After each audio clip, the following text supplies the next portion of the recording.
Bonjour à tous et bienvenue pour cet épisode numéro 271 du Basket Lab, le laboratoire du jeu. Et aujourd'hui, place au jeu, en tout cas à moitié, puisqu'on va parler des Brooklyn Nets avec Amine de Dunk Hebdo pour faire le bilan de cette saison 2024 des Nets. Et comme d'habitude, pour soutenir le podcast, iTunes, Spotify, YouTube, petit like, petites étoiles.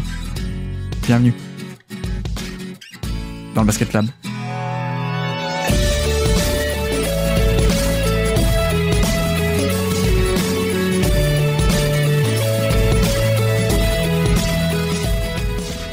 Et donc, on se retrouve pour notre série des bilans de la saison 2024, autrement appelé stade de la saison, autrement appelé peut-être un jeu de mots, on verra si je, si je trouve un truc. Et on reçoit quelqu'un qui est habitué du Basket Lab, évidemment, c'est le retour de Amine. Comment vas-tu, Amine ? Ça va très bien. Écoute, à la borde de ces playoffs, on est très content de revenir dans le Basket Lab. Ça faisait un petit moment, donc je suis très content. Ah bah ça fait plaisir de te recevoir à nouveau. Effectivement, on enregistre là à quelques jours des playoffs ce podcast. On ne sait pas trop quand il sera publié, peut-être pendant les playoffs, je pense. Peut-être que tes Sixers, Amine fan des Sixers, auront fait un upset de Milwaukee, peut-être qu'ils seront éliminés en play-in, on ne sait pas. C'est un peu là, actuellement, moi on enregistre un peu le flou. On vient juste de voir le retour d'Embiid, mais on n'en sait pas plus, quoi. Ouais, il y a de l'espoir. Il y a de l'espoir qui recommence à naître à ce moment-là. Donc, au moment où ça va sortir, peut-être qu'on sera déjà éliminé. Et du coup, je passerai pour un débile en disant qu'il y a de l'espoir. Mais je le dis, j'en ai là maintenant. Bon, et puis Amine, l'homme qui lance les séries du Basket Lab, hein, oui. T'avais fait le premier épisode des stats de la saison l'an dernier, hein, déjà, sur les Sixers. Le premier épisode de notre top 100 de l'été dernier aussi. Là aussi, c'est un peu pareil. Je pense que en fait, t'es l'homme qui répond le plus rapidement au monde, ou qui est dispo le plus rapidement au monde. Donc c'est bien aussi. Et puis, je l'ai pas dit, mais Amine de Dunk Hebdo. Et donc, notre série des stats de la saison, que j'ai essayé de renommer les bilans 2024 cette année, puisque c'est quand même ça le but, hein. Le programme d'aujourd'hui, vous connaissez les stats de la saison, les bilans 2024. On fait le bilan de chaque équipe en 10 points clés, en fait, en 10 stats. Hein. Les stats, c'est un peu un prétexte. Soit c'est des stats intéressantes en elles-mêmes, soit, comme dit, c'est un prétexte pour aborder plein de petits sujets par-ci, par-là. Et donc, aujourd'hui, les Brooklyn Nets. Brooklyn Nets, une équipe intéressante. Avant qu'on commence, quel espoir tu avais en début de saison et quel bilan tu fais rapidement un peu de cette saison des Nets qui a été un peu bizarre? Alors, sachant qu'en plus, j'avais fait la preview de la conférence Est avec toi l'été dernier. C'est vrai. Et quand on avait parlé des Nets, c'est que finalement, ça correspond pas mal à ce dont je m'attendais. Et malgré les espoirs que certains avaient, notamment en Mikal Bridges, l'explosion de Mikal Bridges, en pas mal de choses, moi, je me doutais que la saison serait compliquée, que si Ben Simmons ne revenait pas, ça allait être compliqué, que même s'il avait été là, ça aurait été compliqué. Donc j'avais dit que c'était une équipe border play-in et je pense que finalement on a vu ce qu'on a vu, quoi. C'est exactement ça, ouais. C'est exactement ça. Je crois qu'on s'était pas trompé non plus sur le point de bascule qui était l'attaque et qui du coup n'a pas basculé. Donc, tout à fait. Donc en effet. Et puis pour dire aussi un changement de coach, hein, pendant la saison, puisque Jack Vaughn a commencé l'année et puis Kevin O'Leary l'a fini, l'ancien coach de UConn d'ailleurs et de Shabazz Napier. Qui n'avait jamais trop bossé en NBA, je crois. Il avait été assistant quelques mois il n'y a pas longtemps, mais je crois qu'il n'avait jamais vraiment bossé en NBA. Ancien joueur NBA aussi, hein, Kevin O'Leary. Mais voilà, on va faire le bilan aujourd'hui en 10 points clés. 10 stats, 5 chacun. Tu en as 5, j'en ai 5. On peut commencer directement si tu veux bien. Quelle est ta première stat du jour à nous présenter pour les Brooklyn Nets 2024 ? Alors, j'ai commencé par une stat collective parce que j'en ai pas tant que ça. Je pense que c'est peut-être la seule. Ouais. Et c'est une stat très simple, hein. Les Brooklyn Nets ont eu 56% de true shooting cette saison. Voilà. Ah. Et c'est la Est-ce que c'est bien ou pas alors ? quatrième pire équipe NBA. Derrière, ce qui est intéressant, c'est de savoir derrière Portland, Memphis et Charlotte. Donc c'est vraiment, vraiment pas bien. C'était un peu les craintes du début de saison, c'est-à-dire qu'on avait un effectif qui était rempli de 3&D, au point même qu'on se disait, est-ce qu'ils vont pas passer à la caisse et tous les échanger à la trade deadline, hein, pour finalement accumuler plein d'assets. Et le problème, c'est que l'attaque, on n'avait pas beaucoup de profils offensifs, donc c'est aussi ça que tu dis. Donc true shooting, c'est aussi, si je dis pas de bêtises, c'est le true shooting collectif, donc ça correspond à l'offensive rating, c'est ça. C'est ça. À peu près, on est d'accord, ouais. Et donc, on est dans les abysses de NBA, ça, à côté de qui, tu dis ? Derrière Portland, Memphis et Charlotte. Donc, c'est très compliqué. Très compliqué. Et du coup, il y a beaucoup de raisons à cette efficacité qui est pas terrible. Mais avant de parler un peu plus de joueurs en particulier, au niveau collectif, j'ai remarqué que dans les chiffres qu'il y avait une énorme difficulté à chercher des lancers francs. Le free throw rate de l'équipe est de 17,5, c'est la 23e équipe NBA là-dessus. En plus d'avoir du mal à en chercher, ils sont pas efficaces, vu ils sont à 75%, et là, c'est la 28e équipe NBA. Et ce qui est aussi lié à ça, le fait de ne pas aller chercher des lancers francs, c'est aussi parce que l'équipe va très peu chercher de tirs au cercle, qui sont quand même justement les tirs les plus rentables en plus. Et donc, il y en a 32% pour l'équipe, ce qui en fait la 21e équipe NBA. Donc, il y a une équipe qui est un peu dysfonctionnelle en termes de recherche d'efficacité, finalement. Oui, et puis une équipe encore une fois, qui a peut-être pas forcément du matos pour ça, quoi. C'est ça. Parce que comme tu dis, les lancers francs, il faut aller au panier, il faut aller dans cette zone, hein, pour les provoquer en général. C'est quand même plus rare des lancers francs sur des pull-ups à 3 points. Alors ça arrive, mais vous avez compris, quoi. En général, les lancers francs, c'est autour du panier. Et le profil de cette équipe, c'est qu'on n'a pas de gros drivers. On a plutôt même des profils, comme dit, plutôt défensif et un peu sympa offensif, mais pas plus. Et oui, alors non, pardon, j'ai dit une bêtise évidemment, mais true shooting offensif, donc c'est l'efficacité sur leur tir, et donc ce qui n'est pas l'attaque en général, puisqu'il y a aussi les turnovers, il y a aussi les rebonds, etc. Tout un truc à rajouter là-dedans, les lancers francs. Donc voilà, effectivement. Mais d'ailleurs, au niveau de l'offensive rating, ils sont un peu mieux que ça, ils sont 23e, alors que tu nous disais, ils étaient 4e pire, c'est quoi? C'est 26, 27 au niveau du true shooting. Ouais, c'est ça. Donc effectivement, pas une grande année offensive, et ça on peut aussi s'y attendre. Quoique, c'est là où c'est un peu paradoxal, c'est que tu vois, moi en début de saison, au-delà des chiffres, au-delà du rating et tout ça, je sais pas toi ce que t'en penses, mais moi je trouvais que au niveau tactiquement, ça développait un fond de jeu qui était hyper intéressant. Et je me souviens que dans notre hebdo tous les lundis matins où on commentait un peu l'actu, il y a 2 ou 3 semaines alors novembre, décembre, peut-être pas plus, mais où on disait ah ouais, c'est quand même sympa, ça joue bien, ça bouge bien. J'ai le souvenir d'un super match contre Dallas, notamment en tout début de saison. Le problème, c'est que bien bouger, c'est bien, mais il faut aussi avoir le talent pour mettre les tirs derrière, en fait. C'est ça. Oui, effectivement, un début de saison qui était pas mal, pas non plus excitant énormément, mais non. Disons que l'absence déjà d'un véritable meneur créateur, plus justement aussi de quelqu'un capable de prendre un gros volume de tir en étant efficace, ça limite tout de suite. Comme tu l'as dit, c'est une équipe un peu de free and D, de qualité, mais sans véritable. Ne serait-ce que le fait de ne pas avoir de véritable star, ça tout de suite, ça crée les difficultés finalement. Ah oui, effectivement. Oui, d'ailleurs, c'est un peu ce qu'on se disait hors antenne, là. C'est que c'est une des seules équipes qui est mauvaise, qui n'a pas d'énormes prospects, en fait. Mais ce qui vient aussi de l'histoire de cette équipe, hein, vous le savez, mais le côté, ils ont fait plein de trades pour avoir des gros joueurs, notamment James Harden, et du coup, ils n'ont pas de choix de draft. Et puis même, avec Kevin Durant, Kyrie, ils n'ont pas fini très haut dans la draft non plus. Ils avaient des bons bilans. Donc là, on est au tout début. Kevin Durant a été échangé il y a un an, un peu plus d'un an. Voilà, on n'a pas eu le temps encore d'avoir un très haut choix de draft, et en plus je crois que les leurs ils ont été dilapidés dans des échanges, donc oui, ces situations où on n'a pas un top prospect comme tu vois, on dit, hein, tu regardes à Portland, il y a des jeunes sexy, tu regardes à Memphis, à Détroit même, il y a des jeunes sexy, Charlotte pareil, etc.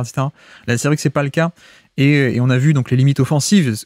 Encore une fois, on a fait la preview ensemble et on avait dit la défense ça pourrait être sympa, mais tout va dépendre de ce que l'attaque va être suffisamment bonne. Elle n'a pas été. C'est un peu ça qu'on peut dire globalement. Bon, on va pas trop développer non plus, on est d'accord. L'équipe était mauvaise, pas besoin d'en faire 30 minutes pour dire ils étaient mauvais là. On est d'accord. Mais par contre, donc, si tu me permets, dans le prolongement, je peux te donner ma première stat de la saison qui est un peu liée. Moi, c'est -2. -2. Qu'est-ce que c'est -2? C'est le net rating des Brooklyn Nets, mais en 2023. Pas complètement, en fait, en 2023. En fait, c'est à partir de février, après la trade deadline, entre le 10 février 2023 et la fin de saison. Donc, -2 de net rating. Qu'est-ce que c'est net rating? C'est le différentiel attaque-défense. Donc, -2 points par 100 possessions. Donc, ils avaient un différentiel attaque-défense sur la fin de saison dernière qui était négatif, hein, -2 par 100 possessions. Leur net rating cette année est à -2,7. Donc, pourquoi est-ce que je dis ça? Pourquoi est-ce que j'ai voulu faire ça? C'est qu'effectivement, je me demande si pour pas mal de monde, les attentes n'étaient-elles pas un peu exagérées sur cette saison, dans le sens où on avait un peu le côté Mikal Bridges, qui avait très très fortement fini l'année l'an passé, avec en plus un peu de surchauffe au niveau du tir, peut-être on en reparlera, mais Mikal Bridges était très très bon individuellement en fin de l'année dernière, et puis c'était aussi un collectif et une équipe qui a fait les playoffs. Donc je sais pas à quel point il y avait un peu ce biais-là, mais c'est vrai que tu vois, si on compare un peu les chiffres, voilà, l'équipe l'an dernier, après l'échange de Kevin Durant et avec l'équipe en l'état, quoi. Bah, ok, ils ont fait les playoffs, mais en fait, ils étaient à -2 de net rating sur la deuxième partie de saison. Cette année, ils sont à -2,7. On est pareil, en fait. Donc, c'est là-dessus où je pense que les attentes sur le côté, ouais, bah, c'est quand même une équipe, un collectif qui a fait les playoffs, etc., elles étaient peut-être exagérées, je pense. Et c'est aussi là-dessus où je dis, mais on ne devrait peut-être pas être déçu. La saison des Brooklyn Nets, c'est juste un effectif qui est limité, qui était déjà limité l'an dernier et qui fait un peu la même chose cette année. Donc, en un sens, il n'y a pas trop à être déçu. Je sais pas si tu vois ce que je veux dire de cette saison, quoi. Bah totalement. Et je pense même, si je me souviens bien, qu'on l'a évoqué ça aussi lors de la preview, parce que en fait, la fin de saison dernière a été un trompe-l'œil pour pas mal de gens pour 2 raisons. Déjà le fait, comme tu dis, qu'ils aient fini en play-off, mais on a vite oublié que la première partie de saison, on avait un grand Kevin Durant, candidat MVP, ils étaient dans les premières places avant son départ, donc y a ça déjà, et puis il y a, comme tu dis, la surchauffe, parce que aujourd'hui on peut facilement considérer qu'il y a eu une surchauffe de Mikal Bridges en première option, mais on pouvait déjà apercevoir la fin de saison dernière, que cette équipe construite comme ça allait être compliqué. Notamment, moi, je me rappelle bien, puisque c'est l'équipe qu'on a affrontée au premier tour avec Philadelphie et qui a été sweepée 4-0. On voyait tout de suite beaucoup de défauts. Ne serait-ce que la création dans les mains de Spencer Dinwiddie, la propension, quelque chose dont on reviendra certainement, la propension des tirs de Mikal Bridges à mi-distance, les pull-up mi-distance de Mikal Bridges. Donc, beaucoup de choses qui laisser envisager que cette équipe ne serait pas beaucoup mieux qu'une équipe border play-in, et encore, ça aurait pu être pire même. Oui, ça aurait pu être pire. Mais comme tu dis, en fait, c'est merci KD, même merci Kyrie, non, qui avait joué aussi dans le run un peu janvier, je crois, décembre-janvier de l'an dernier. Et en fait, le niveau et l'avance qui avait été accumulé avant les départs était à ce point que qu'une équipe un peu moyenne mauvaise des Nets avait pu encore rester en play-off, quoi. Donc voilà, c'est là-dessus, je pense qu'il faut être un peu clément avec les Nets, surtout peut-être les fans qui avaient de grandes attentes. C'est pas tant que ça une déception, c'est pas tant que ça catastrophique, c'est juste qu'une équipe qui a un manque de talent, et notamment offensif. Donc on est aussi dans une certaine logique, à mon sens, et même pour le formuler très simplement, je pense qu'on peut dire que l'équipe de l'an dernier, elle a fait une série de playoffs, mais c'était pas une équipe de playoffs, en fait. Ils étaient en playoffs, mais parce qu'il y avait une première version de l'équipe qui était très différente, mais c'était pas une équipe de playoffs l'an dernier. Donc c'est là-dessus où je pense que voilà, il y a pas tant de déception que ça à avoir, mais peut-être on va en redévelopper tout à l'heure sur d'autres joueurs notamment. Mais voilà, petit point, comme tu dis, stade collective, on n'aura pas forcément des tonnes aujourd'hui sur une équipe pas très bonne, mais celle-ci, je trouve, était assez significative de dire que finalement on est sur la même équipe que la deuxième partie de saison dernière. Donc voilà.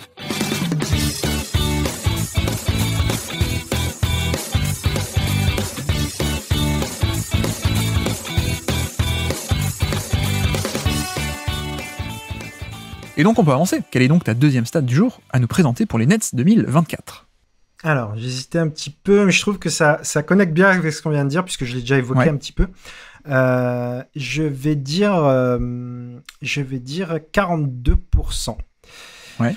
Et 42%, c'est la réussite de Mikal Bridges sur les mi-distances, tout en sachant qu'il est 82e centile de la NBA en termes de fréquence. Et donc c'est pas terrible, c'est pas terrible pour Mikal Bridges. C'est vraiment la saison où ça lui retombe un peu, toute la hype de l'année dernière lui retombe un peu dessus. Mais je vais développer un petit peu. Je pense que c'est vraiment pas que de sa faute. C'est-à-dire qu'on l'a mis dans un rôle qui est peut-être un peu trop important pour lui, clairement. Il a commencé la saison en tant que star de l'équipe. Sachant qu'avant son transfert à Brooklyn, on parle d'un joueur qui était entre 3e et 4e option du côté de Phoenix, en étant un excellent défenseur, surtout la première option défensive, on va dire, de l'équipe. Et il s'est retrouvé bombardé en première option. Ça a plutôt bien marché en fin de saison dernière, où il était en plus plutôt efficace. Du coup, on a cru qu'on allait pouvoir construire autour de Mikal Bridges, éventuellement en première option, même si je pense que c'était assez évident que première option, c'était vraiment un palier un peu trop haut pour lui. Mais le profil de son jeu aujourd'hui est fait de beaucoup de mi-distance. L'équipe, mine de rien, shoot beaucoup à 3 points aussi. Mais comme je l'ai dit tout à l'heure, shoot très très peu au cercle. Le joueur qui va le plus au cercle du côté de Brooklyn, c'est Dennis Smith Jr. Donc c'est dire à quel point l'équipe y va très peu. Et quand on prend l'autre joueur, dont on reparlera plus tard, l'autre joueur qui a eu un énorme usage, c'est Cam Thomas. Lui, il est carrément 99e centile en termes de fréquence de mid-range. Donc une équipe où les deux joueurs qui prennent le plus de tirs jouent tir à mi-distance, qui est plutôt l'apanage des stars. C'est-à-dire que quand c'est Kawhi Leonard qui prend des mi-distances ou Kevin Durant, c'est pas très gênant, mais quand c'est Mikal Bridges et Cam Thomas, c'est un peu plus problématique. Je sais pas ce que tu en penses.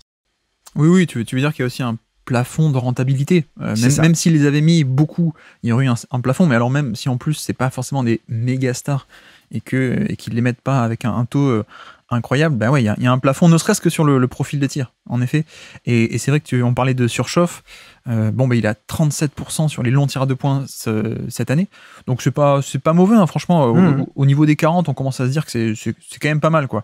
Bon, 37, c'est pas génial, mais c'est pas catastrophique non plus. Mais c'est vrai qu'en fait, la différence, c'est que l'an dernier, sur la fin de saison à Brooklyn, il était à 50% sur les longs tirs à 2 points. Et ça, c'était très bon, ça, pour le coup.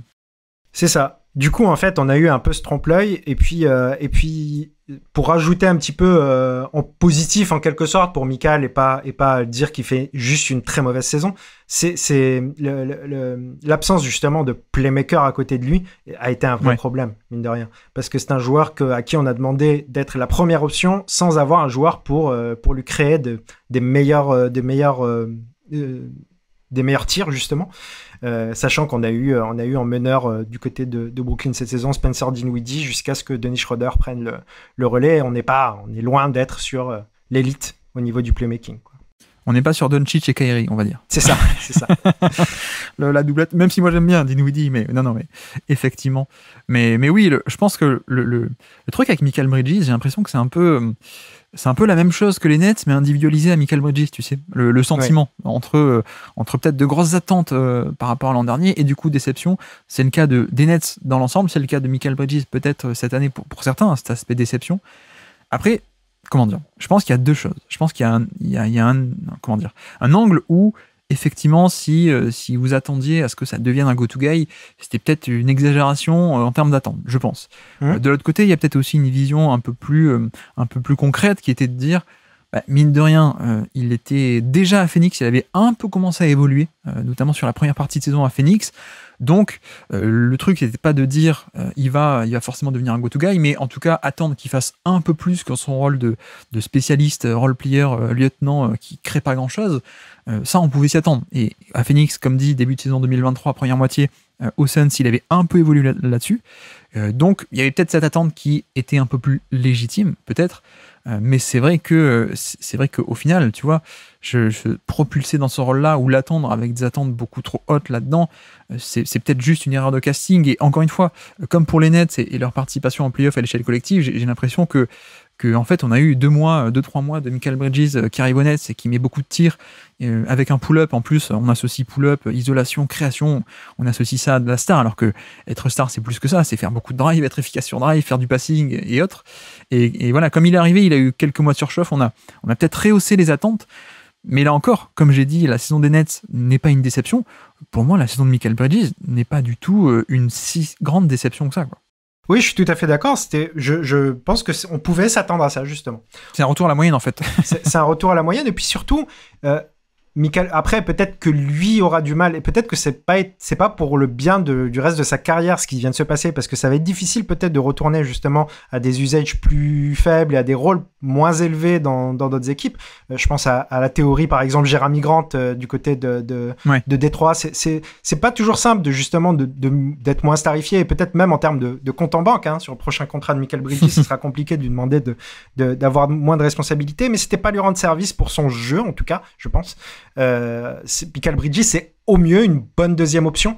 Le fait de le décharger en plus en responsabilité offensive lui permet d'être plus impliqué défensivement, parce qu'on a plus le Mikal Bridges de Phoenix qui était un monstre sur l'homme notamment. Donc c'est des choses qui ne l'ont pas aidé, je pense. Oui, alors comme tu dis, quand tu parles de ça, c'est le côté embourgeoisement. C'est facile d'augmenter son volume et d'avoir plus de tirs, c'est plus dur d'en avoir moins et d'accepter d'en avoir moins, quoi. Il y a toujours un sens où c'est plus facile, quoi. Et en effet, il y il y a un peu ce truc-là. C'est comme, voilà, tu sais, quand on dit tel star, si on lui met moins de ballons, James Harden, il faudrait le mettre à côté d'un autre porteur de balle et il va défendre plus. En général, ça, c'est pas aussi facile que ça, quoi. Harden, Westbrook, tout le monde, hein, c'est bon. Il y a un sens qui est plus facile que l'autre, on va dire. Mais oui, en effet. Bah tiens, du coup, si on ouvre un peu le dossier Mikal Bridges, je peux y aller aussi. Alors, j'avais une stat là-dessus. Mais moi, justement, c'était 24. 24, mon chiffre du jour, c'était l'usage de Mikal Bridges, donc son volume de responsabilité. Et c'est vrai que, comme on l'a dit, hein, c'est un peu difficile de parler de lui, de juger un peu la saison de Mikal Bridges entre, d'un côté, les optimistes, peut-être un optimisme exagéré en un sens, et de l'autre côté, les pessimistes peut-être, parce que je me souviens que moi j'étais un peu, et toi aussi, on en avait parlé en preview, mais on était un peu moins chaud sur cette explosion et on nous traitait un peu de, voilà, que vous êtes un peu trop pessimiste, quoi. pas assez emballé par ce qui est en train de se passer. Et en fait, je pense que c'est, comme dit, hein, les attentes de Go-To-Guy qui étaient un peu exagérées. Mais pourquoi le chiffre est intéressant? C'est parce que, tu vois, l'an dernier, fin de saison, il a 28% d'usage. 28% d'usage, en plus sur une efficacité qui est plus 4% au-dessus du score moyen de NBA, donc ce qui est bien, hein, plus 4%.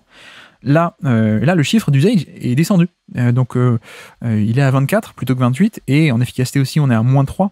Mais au-delà même de l'efficacité, dont on pourra reparler aussi, mais il y a un step-up, on va dire, et une prise de responsabilité et de volume qui n'a pas été fait. Et peut-être que pour certains, la déception, elle est aussi de là. Pas tant du rendu, mais aussi du fait que certains attendaient au moins de voir, on va pouvoir le tester à 30% d'usage avec beaucoup de ballons, et puis voilà, et on se rend compte que c'est pas vraiment ça qui a été le cas, quoi. On a vu, hein, t'en as parlé au début, c'était beaucoup d'utilisation en début de saison, finalement c'est un peu redescendu, et voilà, 24% d'usage, pour vous dire, on est autour de Josh Giddey, Kobe White, Kuminga, Keyonte George, voilà, on est dans cette zone-là, alors que 28%, comme en fin de saison dernière, on était plutôt sur 28% d'usage, c'est du Kevin Durant, c'est du Kyrie, Jaylen Brown, Sengun, Paul George, Kawhi Leonard, Ali Burton. Voilà, on est quand même un step au-dessus en termes de volume, hein, pour ceux qui connaissent pas trop l'échelle de l'usage et du volume de responsabilité. Ou alors on peut parler aussi en tir par 100 possessions. Il était à plus de 26 l'an dernier, il est redescendu à 23 cette année. Donc voilà, on a peut-être cette prise de responsabilité qui ne s'est pas opérée cette année. Mais après, comme dit aussi, hein, a-t-il vraiment le potentiel pour faire plus ? Parce que c'est, si on suit un peu le côté schéma ou le côté storytelling, j'ai pas envie de dire ça, mais effectivement, il est role-player dans une très bonne équipe, il devient un go-to-guy entre guillemets dans une équipe moins forte. Tu sais, c'est un peu la logique de schéma de dire, ah ben voilà, il est en train d'exploser. Mais est-ce que vraiment, au niveau du scouting report, toi tu penses qu'il peut faire beaucoup plus ? Moi, je pense que oui, il peut faire beaucoup plus, mais à quelle efficacité? Ça, c'est surtout ça la question finalement. Oui, voilà. C'est-à-dire qu'on l'a déjà vu prendre plus d'usage. La raison pour laquelle aussi son usage a baissé, c'est-à-dire ça a été un peu l'éclosion entre guillemets de Cam Thomas, qui est joueur qui a le plus d'usage du côté de Brooklyn cette saison, et qui est peut-être plus de facilité à se créer son propre tir. Donc il y a eu je pense un raisonnement assez simpliste du côté de Brooklyn à donner le ballon dans les mains de Cam Thomas, pardon. Et on y reviendra un petit peu plus tard. Cam Thomas, quand il a le ballon entre les mains, il va surtout tirer. Donc forcément, ça a fait baisser d'office un petit peu l'usage de Mikal. Je pense que cet usage, il correspond au joueur et que ça lui a pas fait du bien cette année parce qu'il n'est pas dans un collectif rodé, mais que retrouver cet usage dans une bonne équipe, ça lui correspondrait plus et qu'on retrouverait un joueur plus efficace, peut-être plus être plus dans les tirs assistés l'aiderait aussi beaucoup. C'est un joueur qui était plutôt efficace du côté de Phoenix, justement. Donc, oui, effectivement, très efficace. Ouais. On a tous envie de retrouver un petit peu. Je sais pas si on le retrouvera un jour, mais on a tous envie de retrouver un peu le Mikal Bridges de Phoenix en plus, tu vois, le Mikal Bridges de la fin à Phoenix, justement, celui qui. Oui, c'est ça, un peu hybride, on va dire. C'est ça. Ouais. Oui, d'accord. Mais il fait partie de ces joueurs qui, pour moi, peuvent être des magnifiques pièces importantes d'une équipe d'élite, mais tu les mets en première option d'une mauvaise équipe, ça marche pas, quoi. Alors que Thomas, c'est l'inverse. Hein. Thomas, c'est comme ils ont un profil de score, des skills de score, ils peuvent être meilleur scoreur d'une très bonne équipe et tu les mets dans d'une mauvaise équipe, pardon. Et quand tu les mets dans une bonne équipe, ça marche plus parce qu'il y a pas la défense, il y a pas le jeu sans ballon, il y a pas plein de choses, quoi. Donc c'est une question de profil. C'est comme si on avait dit à OG Anunoby, tiens, t'es go to guy. C'est comme si on avait dit à Aaron Gordon, vas-y, t'es go to guy. Non, d'ailleurs on l'a vu à Orlando que ça marchait pas trop, quoi. On l'a vu, quoi. Et je pense que c'est un peu pareil. encore une fois, pour moi, il y a peut-être qu'ils vont être déçus qu'il n'ait pas eu encore plus, il soit pas passé au révélateur encore plus, mais tu l'as expliqué, en termes de scouting report et de qualité, il n'a pas ces qualités de création. Création pour lui, de scoring, création de passing non plus, c'est plus un connecteur, avec Tom d'ailleurs de Dunk Hebdo, un fluidificateur plutôt qu'un créateur-passeur. Mais c'est la Rolls-Royce des role-players, mais il a aussi 27 ans. C'est ça. À ce stade-là de son développement, Dieu sait que j'aime pas trop les analyses de Bill Simmons, mais il y a une phrase qui dit que j'aime bien, c'est at some point you are who you are. Tu sais, à un moment donné, tu es qui tu es, quoi. Et à 27 ans, à ce stade de son développement, il est qui il est, quoi. En tout cas, ce serait extrêmement improbable que là il explose en termes de scoring. Bon, c'est quasiment du jamais vu. Et autre stat que j'avais noté aussi, tu vois, au-delà du volume, c'est le pourcentage de paniers assistés, t'en as parlé. Mais l'an dernier, fin de saison, il était à 55%, ce qui franchement est pas mal. Hein. Franchement est pas mal, c'est encore une fois à niveau de Bradley Beal, Paul George, Tyler Herro, CJ McCollum, Embiid, Durant. Voilà, 55% de ces paniers qui sont assistés, qui surviennent sur une passe décisive, donc pas créés par lui, on est dans ce niveau-là. Cette année, c'est redescendu à 64%. Donc il est plus assisté cette année que ça a pu être le cas sur la fin de saison dernière. Il a moins de volume aussi, on l'a dit. Et puis aussi pas beaucoup d'efficacité, mais pour ajouter, à Phoenix, il était à 80% panier assisté. Donc voilà. Oui, voilà qui explique aussi peut-être la différence d'efficacité où il tapait des saisons à plus 10%, plus 11% d'efficacité par rapport à la moyenne. Là, on est à peine au niveau de la moyenne, voire même un peu en dessous, quoi. Et c'est ce qui paraît normal parce que la nature de ses tirs est un peu différente, donc il force un peu plus. Mais voilà, grosso modo, je pense qu'on a juste pas un créateur. D'ailleurs, quelques stats aussi. Isolation, 1,5 isolation par match, j'avais noté. Et à l'efficacité, non pas au volume, mais à l'efficacité, sur les joueurs qui sont à plus de 1 isolation par match, plus de 1 par match, il est 70e sur 77. Donc voilà, c'est pas quelqu'un qui est très efficace pour se créer son tir sur isolation. Pick and roll, c'est un peu pareil. Finir en action en tant que porteur de balle du pick and roll, 4,7 possessions par match terminées sur pick and roll en tant que porteur de balle, 4,7. Et à l'efficacité là-dessus, il est 46e sur 50. 50 joueurs à plus de 4 pick and roll par match, il est 46e sur 50, 70 sur 77 sur l'isolation.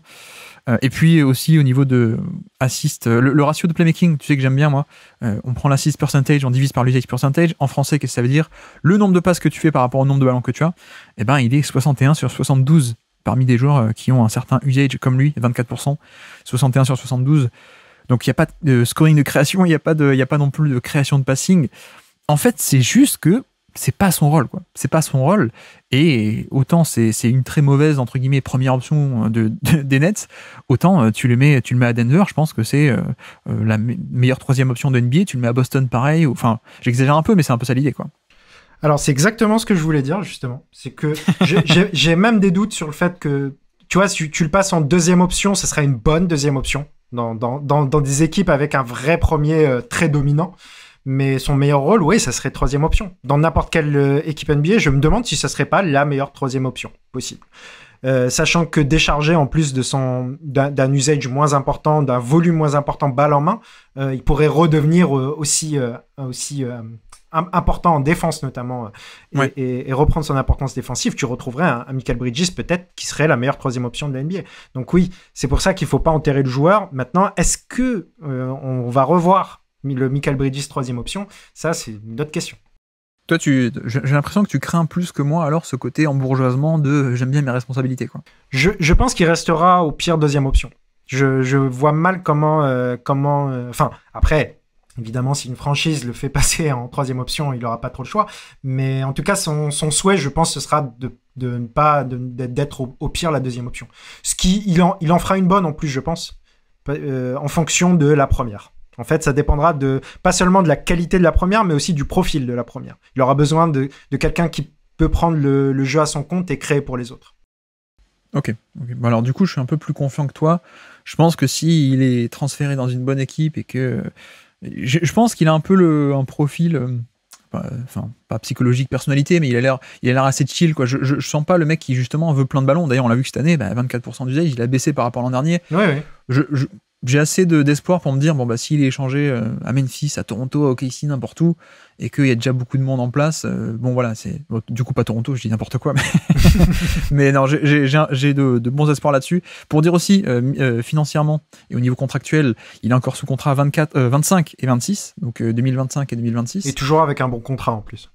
Exactement, 23 et 24 millions, ce qui est vraiment pas mal, hein, surtout pour le prochain CBA, le nouveau CBA. Et du coup, on peut finir sur cette question. Qu'est-ce que tu penses que Brooklyn va faire avec lui? Est-ce qu'ils vont le garder? Est-ce qu'ils vont encore vouloir le passer au révélateur et insister? Est-ce qu'ils vont l'échanger dès cet été ou bientôt? Ou est-ce qu'ils vont le garder? Parce que d'ailleurs, au niveau des draft picks, ils n'ont pas trop intérêt à être mauvais. Qu'est-ce que tu penses que ça va se passer comment avec Michael Bridges? Alors, c'est une excellente question. Pour les inside, faut savoir que en plus, on enregistre le soir d'un match où il a été benché au 4e quart-temps du côté de Brooklyn. J'ai vu ça tout à l'heure, donc il n'a pas du tout joué le 4e quart-temps et dans une victoire de Brooklyn. Donc ça repose un peu les questions justement.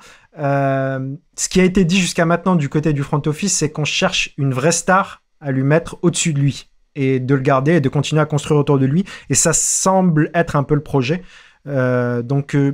Malgré quelques atermoiements récemment, je pense quand même que l'objectif de Brooklyn, ça sera de construire avec lui, quitte à peut-être justement faire une croix sur d'autres joueurs, je pense. Je pense qu'ils sont, ils sont plutôt contents, malgré la saison moyenne de Mikal, et qu'ils veulent mieux l'entourer pour qu'il soit justement...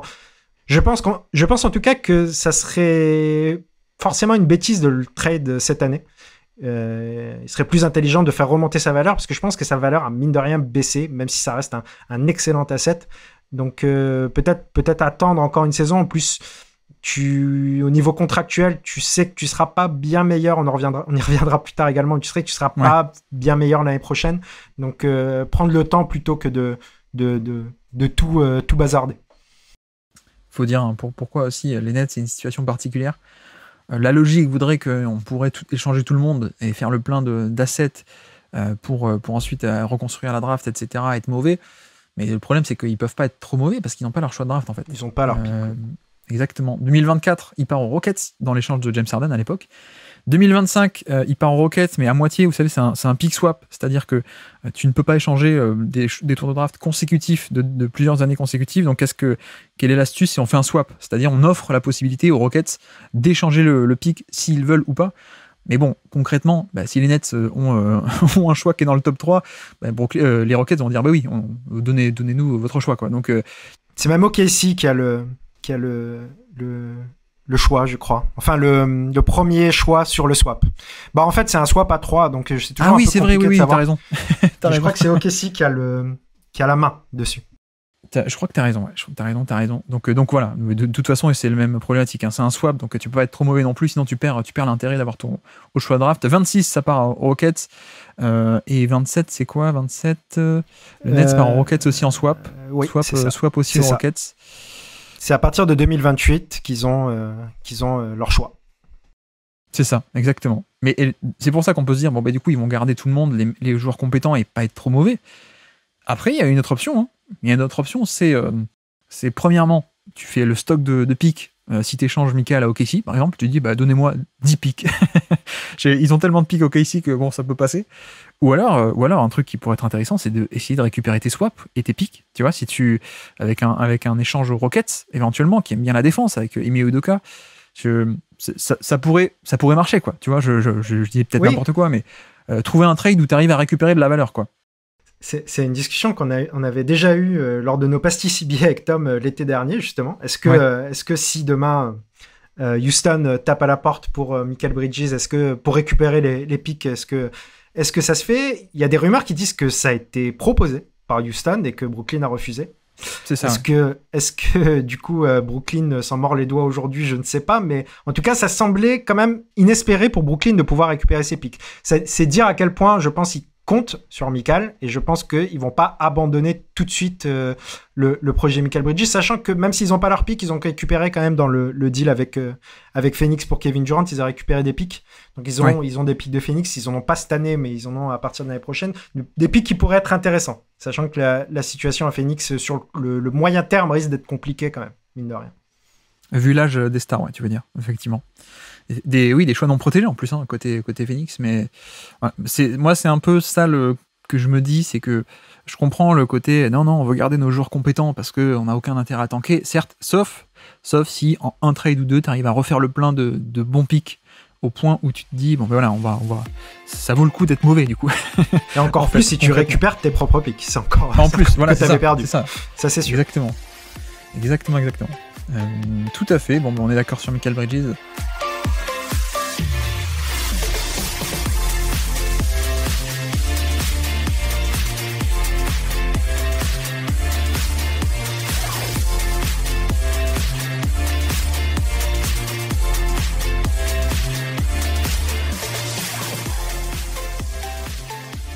Et donc, quelle est ta troisième stat du jour à nous présenter sur les Brooklyn Nets 2024 ? Alors, tu as parlé de ce ratio il y a très peu de temps sur Mikal Bridges et je l'ai pris pour Cam Thomas. Ah bah oui. 5, c'est son centile dans ce ratio.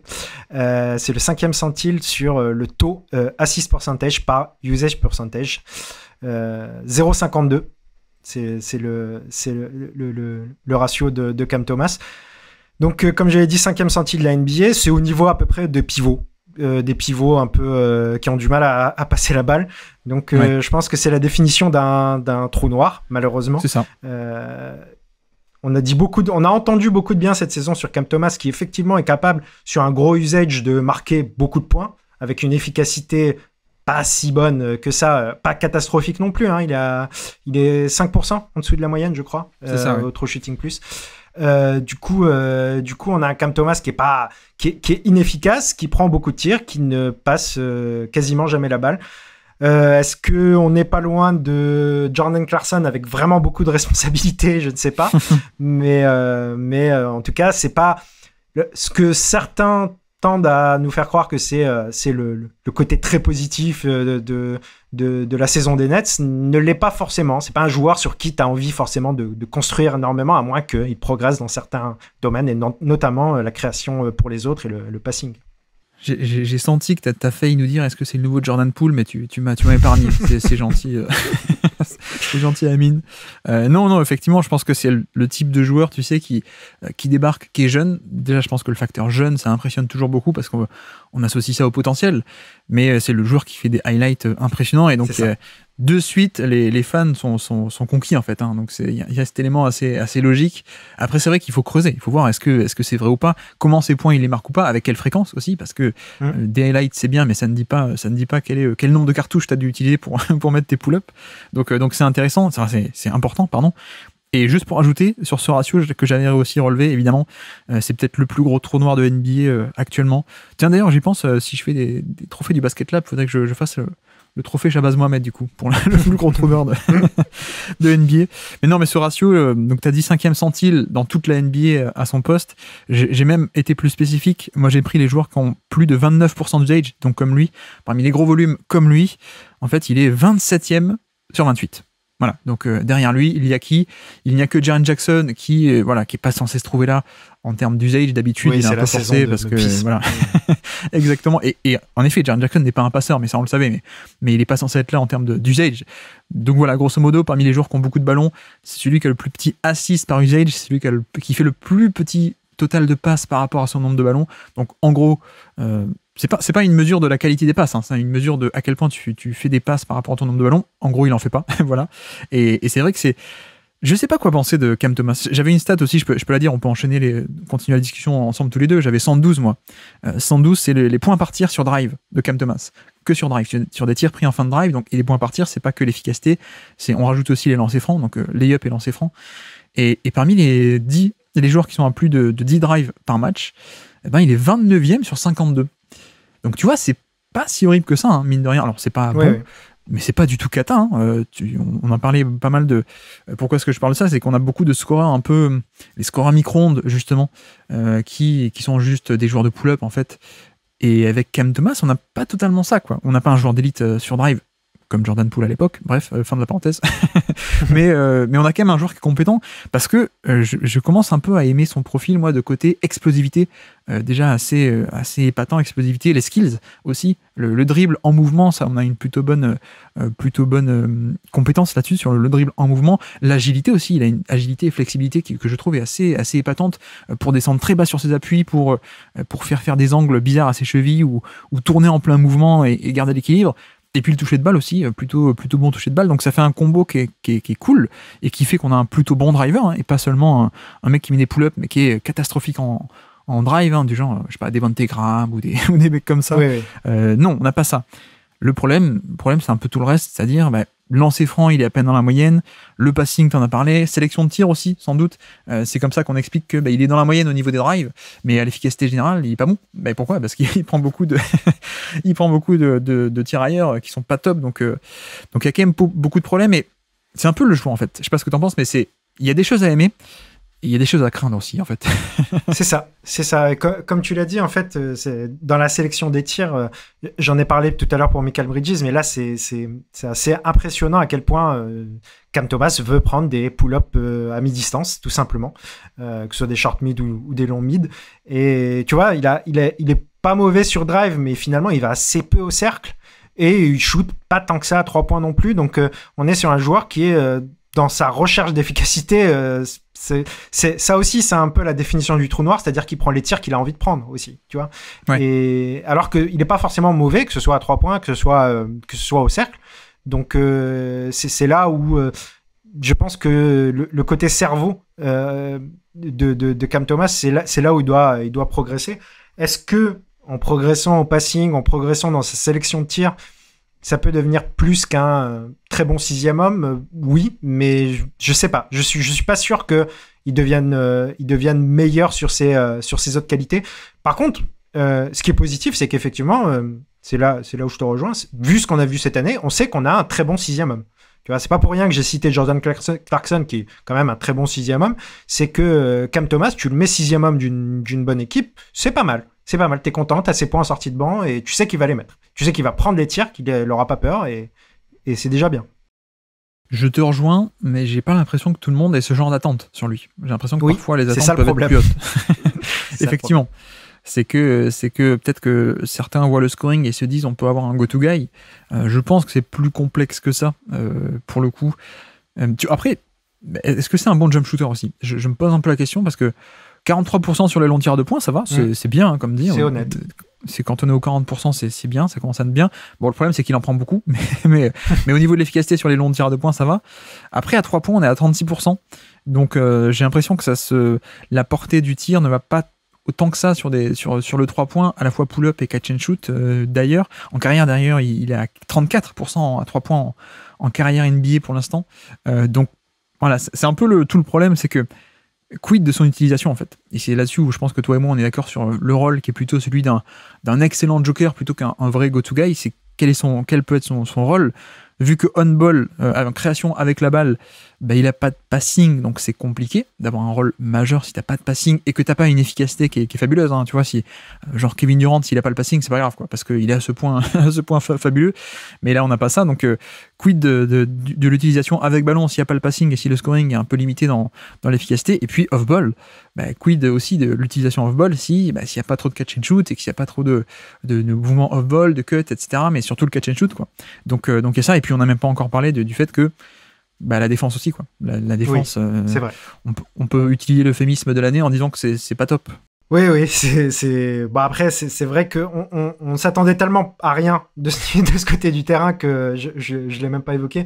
Mais oui, c'est-à-dire que c'est un joueur qui t'offre en fait un gros volume de tirs et pas mal de points, qui te fait rentrer beaucoup de points, mais pas grand-chose d'autre finalement. Et pour être starter NBA, c'est clairement pas suffisant finalement.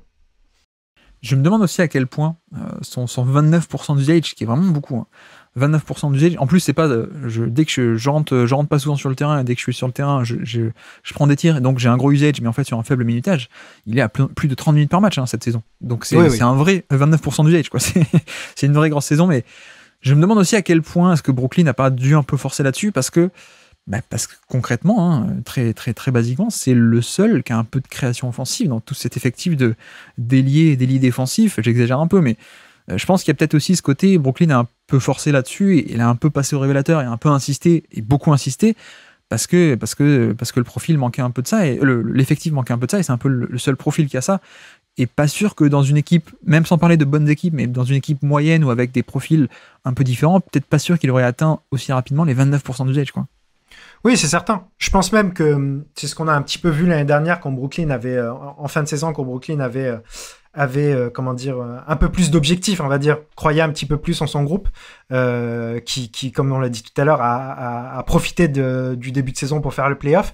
C'est-à-dire que Cam Thomas, qui a fait quelques cartons après le départ de Kevin Durant, n'a pas joué, n'a pas vu le terrain sur les playoffs, ce qui prouve que normalement tu prends pas le risque de donner autant de minutes à Cam Thomas, malgré ce qu'on sait sur ses qualités en termes de création pour soi, quoi. Et je pense effectivement qu'il a été mis au révélateur, et qu'aujourd'hui, en tout cas, on sait qu'il est capable, sur un gros usage, de continuer à mettre ses points, quoi.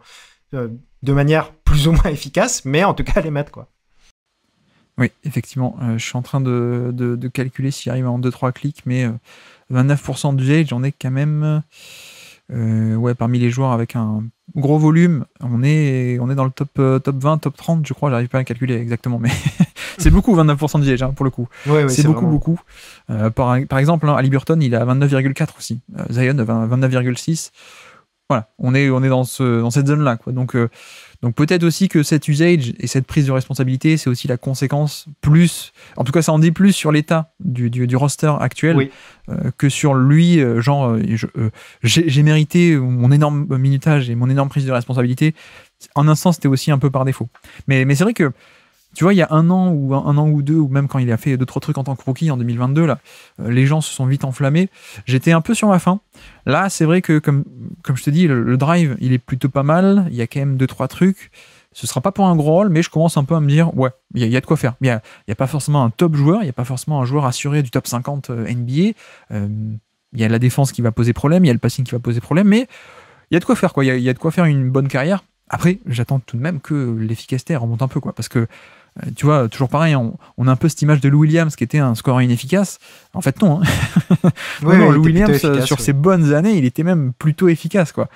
Certes, au tout début, Philadelphie, Atlanta, Toronto, etc., c'était pas très efficace, mais regardez les chiffres de Lou Williams aux Clippers. Oui, on est sur des vraies bonnes efficacetés, et c'est pas le cas de Cam Thomas. Tu l'as dit, hein, je crois 95, true shooting plus, donc moins 5% par rapport à la moyenne. C'est pas encore parfait, mais disons qu'on peut imaginer à moyen terme un bon rôle dans une équipe compétente, ça peut s'imaginer. Donc en effet, ce n'est pas le sauveur, mais ça peut être un bon élément NBA, peut-être, on verra ça.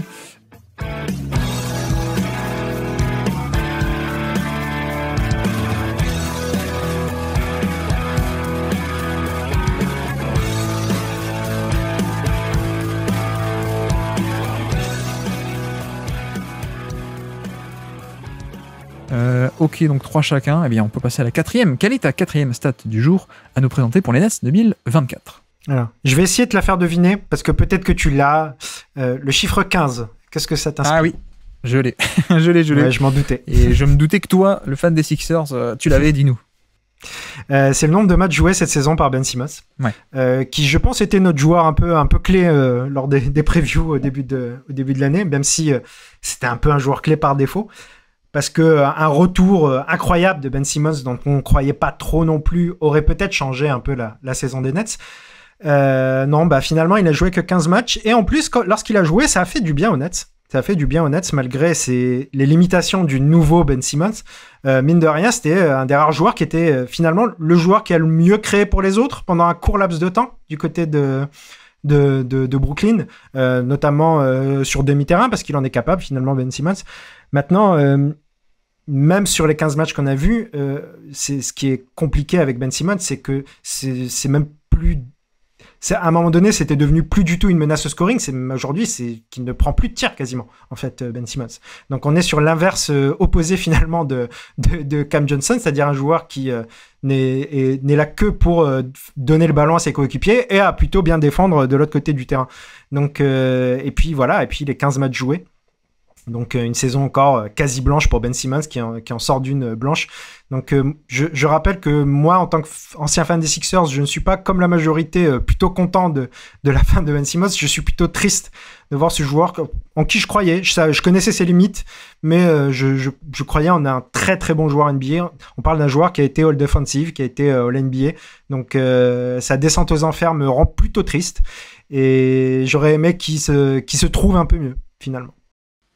Oui, ce qui était un peu dingue, c'est que tu sais, nous on a fait un top 100 de la décennie précédente et avec 3 saisons, il y était vers la fin dans les discussions, quoi, tu vois, là, en toute fin de top 100. Et parce que vraiment, comme tu dis, hein, des saisons All NBA, All Defense, 2018, 19, 20, et en fait il est arrivé. Bon, il a eu des blessures après la draft, mais il est arrivé et de suite il était bon, quoi. De suite il était très bon, un rôle atypique, mais de suite très bon. Et là où c'est triste, c'est que je me dis. Mais est-ce que paradoxalement, c'est pas la décennie où il était extrêmement jeune, où il a fait à peine 3 saisons, qui va être sa meilleure en carrière, quoi. Et pour l'instant, il n'y a pas photo, quoi. Pour l'instant, il n'y a pas photo, alors que il a la nouvelle décennie 2020, il a 24 ans, mais ça fait pas le poids, quoi. Et c'est un peu triste, parce que le début de carrière était tellement prometteur et tellement bon, vraiment. Je crois que les gens oublient un peu qu'effectivement, il était All-NBA et que c'était pas du tout volé, quoi. On avait vraiment un profil, un talent...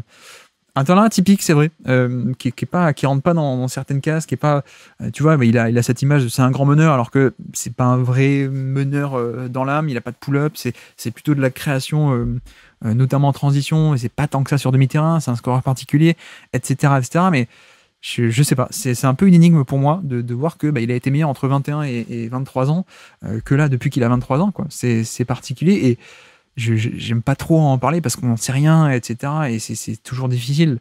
Je veux pas dire n'importe quoi, mais en tout cas, il y a l'air d'avoir un aspect mental, pour le coup, qui a l'air présent. En tout cas, c'est un peu comme, pardon, hein, mais Jordan Poole en début de saison, qui savait pas bouger, qui était amorphe, etc. On dit, mais c'est pas le même joueur, quoi. Bon, là, ça va mieux, heureusement, mais la Ben Simmons, c'est un peu pareil. Tu te dis, mais c'est pas le même joueur qu'on a vu en 2020, quoi. Très clairement. Moi, je suis tout à fait d'accord. Il y a l'aspect mental et peut-être ces problèmes récurrents au dos quand même, qui peut-être aussi lui ont causé vraiment des problèmes. Mais en tout cas, on ne voit plus le même joueur. Je pense notamment, ça a toujours été un joueur qui ne pouvait pas tenter de jump shot, qui a toujours été un problème.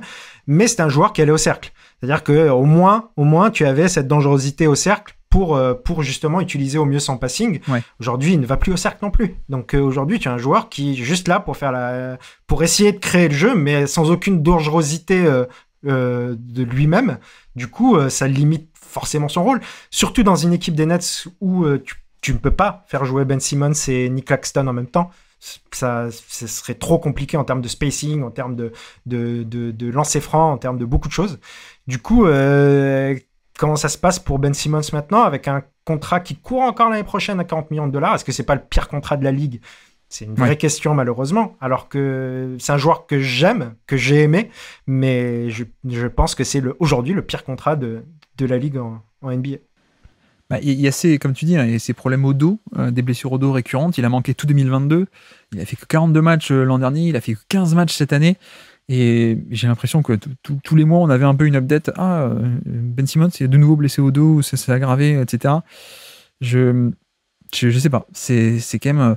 C'est pas juste qu'il est blessé et donc il joue que par-ci par-là. C'est juste que avant il était titulaire indiscutable, énorme minutage. Et là, quand il joue, il est à 20 minutes, quoi. 20 minutes par match, grosso modo. Donc c'est même pas qu'on a on a le même joueur mais qui est blessé, donc on l'a pas souvent. C'est qu'on n'a pas du tout le même joueur. On a Jacques Vaughn qui voulait l'utiliser aussi en pivot backup ou des trucs comme ça. Je pense que le vrai Ben Simmons, il peut faire tellement plus, mais en fait, je commence à me dire que là, ça fait quand même 3 ans, peut-être qu'on l'a perdu malheureusement. Et c'est tellement dommage parce qu'encore une fois, 24 ans, en 2021, il a 24 ans, il est All-NBA, il est aussi 2e du défenseur de l'année aussi. Toi, tu t'en souviens peut-être, mais oui, derrière Gobert, je pense, cette année-là. C'est ça. Et pourtant, non, on est 3 ans après. Et disons qu'au fur et à mesure où les années s'accumulent, les années difficiles, peut-être on commence un peu à perdre espoir sur c'était qu'une mauvaise passe, il va rebondir, quoi. Là, je commence sérieusement à m'inquiéter, quoi.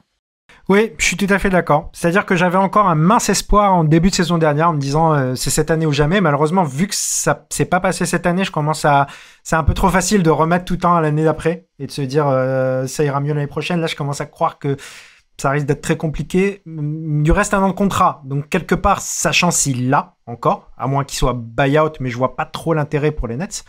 Mais il aura encore sa chance l'année prochaine au cas où il arrive à jouer des matchs, ne serait-ce que ça. Mais pour moi, ça commence à être compliqué. Et c'est plus que ça me rend triste que j'ai de l'espoir. J'ai l'impression que c'est terminé et que ça me rend triste, quoi. Il a 27 ans. 27 ans cette année. Bon, on va encore espérer, mais effectivement, ça devient compliqué. Je pense qu'il y a un côté, peut-être aussi un cercle vicieux des attentes, et du coup, je performe pas, le mental. J'en sais rien, encore une fois, on n'en sait rien, ça. Mais tu sais, c'était un peu l'excuse qui avait été sortie, et tout le monde avait dit que c'était une excuse non, mais je vais pas bien mentalement. Donc, c'est pour ça qu'il se présente pas au camp d'entraînement des Sixers, etc., pour se faire trader. Toute cette histoire, il y avait le côté mental. Et les gens avaient dit, bah non, ça a l'air d'être une excuse plutôt qu'un vrai truc. Et à quel point est-ce qu'au final, c'est pas un vrai truc, quoi. On peut se poser la question, je pense aujourd'hui, malheureusement. Mais globalement, toi qui es fan des Sixers, tu le sais, mais vous avez, enfin, c'est quoi cette malédiction, quoi? Tous les choix de draft des Sixers, process et post-process, il se passe un truc, quoi. Parce que on a parlé de Mikal Bridges qui avait été échangé, toi tu le sais, contre Zaire Smith. Bon, tu sais comment ça s'est terminé, allergie à la cacahuète, il a jamais joué, Zaire Smith. En plus, ouais, c'est ça. Maladie, mais le Markel Fultz, c'est dans le jump shot, la Ben Simmons, même après avoir quitté les Sixers, enfin, qu'est-ce qui se passe, Amine, avec ces choix des Sixers de l'époque? Écoute, il n'y a pas que de la malédiction, hein. Il y a aussi des très mauvaises décisions, hein, là-dedans. Je pense sincèrement que ça me rend encore plus triste, mais je pense que les Sixers sont un peu responsables de la situation dans laquelle est justement Ben Simmons. Pas seulement, hein, on ne saura jamais exactement. Comme tu l'as dit, il y a probablement des problèmes de santé mentale et ça m'a fait mal justement tous ces gens qui disaient oui, c'est qu'une excuse et tout. Justement, moi, je suis très sensible à ce genre de sujet. Je pense que à part être la personne, tu ne peux pas savoir s'il en a vraiment des problèmes de santé mentale ou pas. Donc, il ne faut pas juger et accepter que ce soit le cas. Maintenant, le problème, c'est que s'il a des problèmes de santé mentale, ça devient compliqué avec le fait d'être un grand basketteur NBA. C'est juste ça. Mais comme tu dis, oui, il y a beaucoup de... Ben Simmons a été jeté en pâture à l'époque par Doc Rivers et pas aidé par Joel Embiid aussi. Donc, je pense que ça a dû jouer beaucoup sur son mental qui était peut-être déjà très friable. Et ça a été le cas pour d'autres joueurs des Sixers. Hein. Je pense qu'on est responsable pour des Markel Fultz, pour des Nerlens Noel, pour des joueurs... Bon, Markel Fultz, c'est aussi l'accident de moto, hein, qui n'est pas officiel, mais ça ressemble à ça quand même. Le côté je perds mon jump shot, c'est une blessure à l'épaule, un peu cachée, j'ai l'impression.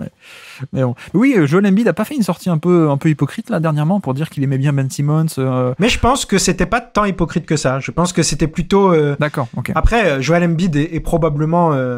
Parce qu'il avait bien défoncé quand même, c'est pour ça que je dis ça. Hein. C'est ça. C'est ce que je voulais dire, c'est que je pense qu'il est très maladroit, mais je sais qu'à l'époque, ils étaient plutôt proches avant justement cette explosion. Et je me demande la question que je me pose, c'est à quel point Doc Rivers a joué dans cette brouille entre les deux. Parce que même Ben Simmons a fait des déclarations aussi récentes pour revenir un petit peu et redonner son amour pour Philly. Ce qui m'a plutôt fait plaisir, sachant que les fans de Philly ne lui rendent pas. Mais donc, je suis pas sûr que la situation était si mauvaise entre eux à l'époque. Et c'était un moment difficile, cette élimination contre les Hawks à l'époque, qui a été très très dur à vivre, hein, finalement. C'est pas l'échange de Ben Simmons où il avait posté la photo du mec je viens au funérailles de mon meilleur ennemi, je sais pas quoi. Non, ou alors je confonds avec une autre situation. Non, c'est avec l'échange de James Harden, peut-être, c'est ça? Oui, je crois que c'est ça. Le même. Je suis plus sûr non plus, donc à vérifier. Oui, je suis pas sûr. Après, c'est Joel Troel Embiid, donc voilà. Ouais, c'est ça, c'est Troel Embiid. Effectivement. Non, mais alors, ce qui n'aide pas aussi, c'est que tant qu'il sera beaucoup payé, je pense que pour beaucoup de fans un peu grand public, c'est bah non, mais t'es ridicule alors que t'es payé 40 millions l'année, quoi. Et il y a un décalage entre son salaire et ses attentes. Je tiens juste à dire que le salaire à l'époque, au moment où il a signé, c'était totalement mérité. Bien sûr. Et je pense pas que le vrai Ben Simmons à l'NBA aurait sauvé cette équipe cette saison des Nets 2024. Mais ça aurait quand même un peu changé, ça aurait été un peu différent. Et puis on aurait eu le plaisir de revoir Ben Simmons. Mais on s'accroche. Je garde espoir. Faible espoir, mais je garde espoir. Ok pour Ben Simmons, malheureusement, pas plus à dire au niveau du terrain. On est d'accord, on n'a pas fait ressortir de stade de terrain, malheureusement. Où est-ce que je vais partir ? Je vais partir, je vais prendre 9,6. Ma 4e stat du jour, moi, ça va être 9,6. C'est le salaire de Nick Claxton en 2024. Le salaire de Nick Claxton, et surtout qu'il est free agent en 2024. Donc je voulais aussi, je prends le salaire un chiffre comme prétexte, tu as compris. Mais non, pour expliquer aussi, il est drafté au 2e tour, en fait. Drafté au 2e tour, au 31e choix. Donc, 2e tour fait qu'il n'a pas le contrat du premier tour, le contrat rookie classique de 4 ans. Donc, il est arrivé free agent plus tôt que sa classe de draft 2019. Et surtout, il a été re-signé en 2022 sur un contrat très court. Et je pense que c'était aussi parce que finalement, on était dans une situation un peu bizarre à l'époque. Tu sais, c'était quand Kevin Durant réclamait de partir, on ne savait pas s'il allait péter ou pas, etc. Et je m'en suis rendu compte il y a quelques semaines, mais je ne m'étais pas rendu compte qu'il était free agent, Nick Claxton, et je me demande si c'est pas le meilleur free agent du marché, en dehors de quelques méga stars, mais qui vont peut-être signer là où elles sont déjà, du genre Paul George ou des mecs comme ça. Mais franchement, 9 millions l'année actuellement, et donc potentiellement free agent cet été, je me demande si c'est pas un des meilleurs free agents du marché, en fait. C'est très intéressant. Est-ce que tu me permets de parler de mon dernier chiffre, parce qu'il il va un petit peu dans le même sens. Moi, j'avais, je vais pas parler tout de suite de. Enfin, mon chiffre, c'était le cap de cette année de Brooklyn, qui est de 148 millions de dollars pour une équipe qui ne sera pas au play-in. C'est ce qui est énorme. Ouais. Et donc 12 millions au-dessus de la limite du cap space, et qui devrait passer un peu en dessous l'année prochaine, à condition de ne pas prolonger Nick Claxton. C'est la seule solution. Après, attends, juste il y a une autre solution, c'est se débarrasser du contrat de Simmons, et de l'étaler sur plusieurs années. Oui, ou même de l'échanger, mais est-ce que Brooklyn a envie de donner un pic ou un asset pour se débarrasser de Je pense qu'il faut peut-être donner plus qu'un pic en plus. C'est ça, ouais. C'est ça qui reste d'être compliqué. Donc la seule vraie solution, ça serait de ne pas prolonger Nick Claxton, ou de trader des joueurs comme Mikal Bridges ou Cameron Johnson. Donc ça risque d'être compliqué, sachant que on s'attend à ce qu'ils prennent au moins quelque chose comme 20 millions de dollars. On est sur un joueur, Nick Claxton, qui est peut-être la plus grande satisfaction de la saison. Je ne sais pas si tu es d'accord avec ça, du côté de Brooklyn, dans le sens où il a fait exactement ce qu'on attendait de lui. Il a été un très bon défenseur, polyvalent en plus, ce qui est assez rare au poste de pivot, qui est capable de faire pas mal de choses finalement, assez efficace sur ce qu'il sait faire. Après, c'est sûr qu'offensivement, c'est un rim runner assez classique, dont on n'entend pas beaucoup plus, mais avec un peu de passing, un petit peu quand même cette saison, j'ai trouvé. Donc moi, je trouve que c'est la plus grande satisfaction du côté des Nets, et il est free agent, et les Nets ont un énorme salary cap, donc ça a été une de mes grosses questions justement. Qu'est-ce qu'ils vont faire ? Moi, je vois pas comment tu peux être sérieux sans prolonger ta plus grande satisfaction de la saison. Donc, mais en même temps, comment continuer à payer au-dessus du salary cap en étant une équipe qui ne se qualifie pas pour les play-in, quoi.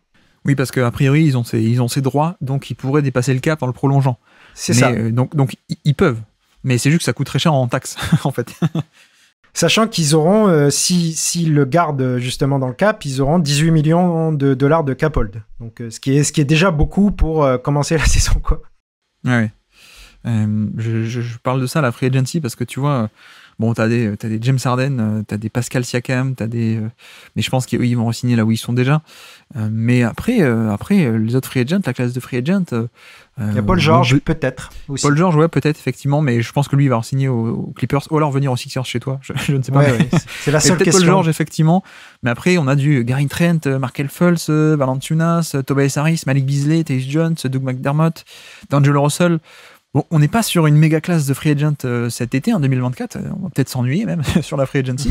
Alors que pour moi, Claxton, c'est un pivot titulaire NBA de bon niveau en plus, quoi. C'est pour ça que j'en parle. Et en plus, il y a ce paradoxe, comme tu dis, où un moyen de pouvoir prolonger Claxton, ce serait de se délaisser, par exemple, de Mikal Bridges. Mais sauf que si tu prolonges Claxton, c'est pour être compétitif. Mais si tu veux être compétitif, tu veux pas t'échanger Mikal Bridges. Ou alors l'inverse. Si tu gardes Mikal Bridges, c'est pour être compétitif. Mais alors pourquoi tu laisses partir Nick Claxton? Donc c'est pas possible, quoi. C'est le serpent qui se mord la queue. Et Et non, mais pour aller sur ses performances en elles-mêmes, je sais pas où est-ce qu'il ira, s'il va prolonger à Brooklyn ou s'il peut être un excellent coup ailleurs. Mais moi, ce que j'aime bien, c'est ce côté en attaque, c'est un rim runner d'élite verticalité, hein, explosivité, verticalité, donc super pour un partenaire de pick and roll. Et puis surtout la défense aussi, quoi. Et tu as parlé un peu du passing, c'est vrai que je pense que peu de gens le savent, mais à l'époque, à la fac, il avait une petite cote de point. Non, comment on dit? Oui, point center. Ouais. Point center parfois sur certaines séquences. Donc il y a de quoi faire, mais effectivement, c'est un profil juste assez sobre pour le coup j'ai pas de jump shot, j'ai pas beaucoup de création individuelle, création individuelle, j'ai pas de scoring individuel, mais j'ai cet côté élite de pick and roll qui peut optimiser un porteur de balle, et puis la défense, et même sur la défense, c'est vrai que c'est pas un défenseur de drop fantastique ou quoi, mais c'est un excellent défenseur de switch qui a plus que ça, quoi. Il peut faire switch et défense en second rideau. Donc si tu as des schémas de switch, il peut être sur le ballon, mais il peut aussi aider les autres quand il y a des switch ou des mismatchs quelque part, l'aide en deuxième rideau. Et ce qui fait que pour moi, on n'est pas sur un défenseur d'élite en NBA sur le poste de pivot, mais on est quand même sur très bon, quoi. C'est un package qui est très bon. On n'est pas sur le top 5 des pivots de NBA, mais n'importe quelle équipe compétitive qui a Nick Claxton en pivot, tu vois, Dallas par exemple, Dallas, ce serait sympathique d'avoir un Nick Claxton en pivot, quoi. Je trouve, hein, ou ce genre de bonnes équipes, Miami, ou voilà, j'en cite plein. Mais oui, on n'est pas sur l'élite de la défense. D'ailleurs, j'ai quelques chiffres vite fait, mais à quel point est-ce que le joueur arrive à infliger une perte d'efficacité au panier? Tu sais, comment est-ce que les adversaires shootent face à lui dans la raquette versus contre n'importe qui d'autre? Il est à moins 8% cette année, ce qui colle exactement avec son moins 8% aussi de perte d'efficacité infligée en 2023. Exactement pareil, moins 10% en 2022, même si c'était un plus petit échantillon. Mais voilà, on a ce côté aussi où on est loin de Gobert qui parfois fait des moins 13, moins 14 des scores d'élite.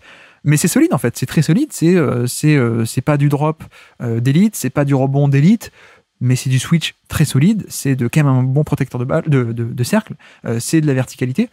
J'aime beaucoup le package et pour moi, ouais, il est totalement dans la moyenne, voire même peut-être un peu plus, j'ai pas trop regardé, mais de la moyenne des pivots NBA, et ce sera un titulaire génial ailleurs, quoi. Ouais, c'est un profil atypique finalement au poste de pivot. C'est pas comme tu dis, c'est pas sa qualité première n'est pas la protection de cercle. Sa qualité première, c'est justement la défense en switch. Maintenant, on a vu notamment sur les dernières expérimentations de Kevin Ollie à côté d'un autre grand. Dans l'idée de ce qui commence à se faire pas mal dans plusieurs équipes finalement, avec Noah Clooney, le jeune pivot.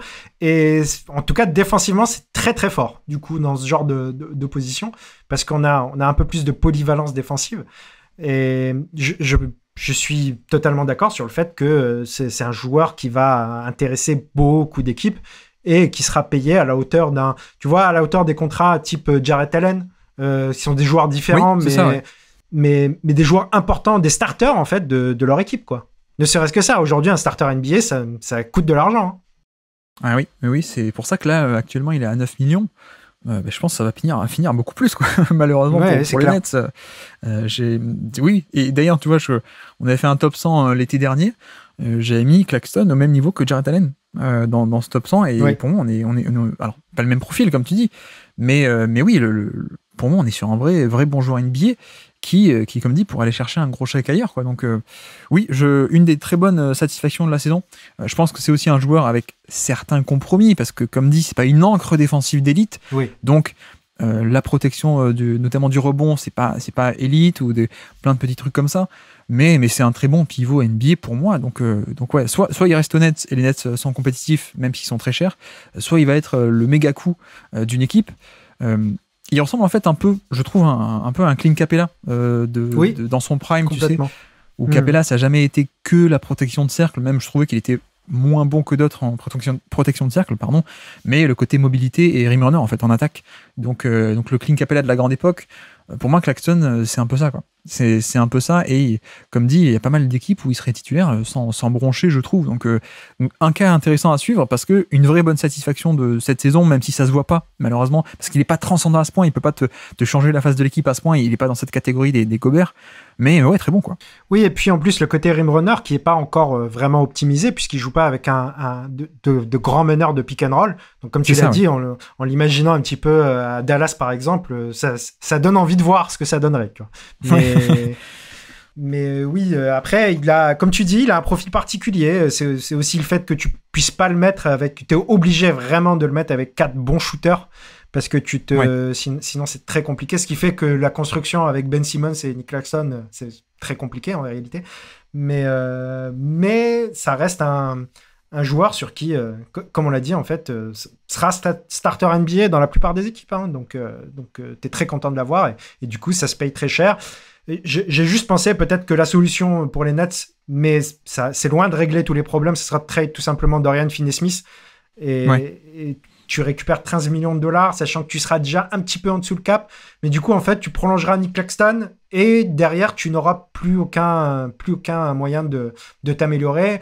Maintenant, est-ce que les Nets n'attendent pas vraiment la fin de l'année 2025 pour créer réellement quelque chose? Ça, c'est une autre vraie question, la fin du contrat de Ben Simmons pour recommencer et en attendant être dans cette sorte de purgatoire finalement à jouer la 11e, la 12e place, quoi. Tiens, ça me rappelle un truc, ça. C'était pas les Nets d'il y a 10 ans qui étaient aussi comme ça à une époque. S'ils arrivent à aussi bien drafter avec les swaps qu'ils récupèrent, ce genre de choses, ça peut plutôt bien se terminer. Hein. Donc, Sean Marks a certaines qualités. C'est ça. Jarrett Allen, à l'époque, c'était ça. Ouais. Il y en a plein des comme ça. La récupération de Russell par trade. Il y a eu pas mal de choses. Ils avaient fait des bons coups. Hein. Ils ont un bon GM, mais avec des assets limités, quoi, finalement. Mais tu vois, on parlait de Capella. Tu mets Nick Claxton à côté de Trae Young. Moi, je signe de suite. Hein. Oui. Je signe de suite à la place de Okongwu et de Capella. Et en effet, j'ai failli oublier, donc t'as bien fait d'en parler. Oui, il dépend aussi beaucoup de la qualité de passeur à côté de lui. Et c'est là-dessus où on a vu que cette année, bizarrement, son efficacité d'élite, de rim finisher, qui est toujours élite, elle a un peu baissé. Bon, pas des tonnes, hein, mais c'est parce que pour moi, on n'avait pas de passeur cette année qui pouvait vraiment le mettre en condition et lui donner des dunks faciles. Donc, on a eu un peu plus cette année de tirs un peu plus loin du panier dans la short mid-distance plutôt que directement sous le panier. Les tirs au panier n'étaient pas tous aussi efficaces qu'avant. Bref, donc oui, ça peut être un élément très intéressant à mettre de préférence à côté d'un top playmaker et puis rouler jeunesse, quoi. Rouler jeunesse, on y va, quoi. Donc la free agency de Claxton à suivre, ça va être intéressant. Ça, comme tu dis, ça peut aussi en dire pas mal sur les Nets en eux-mêmes.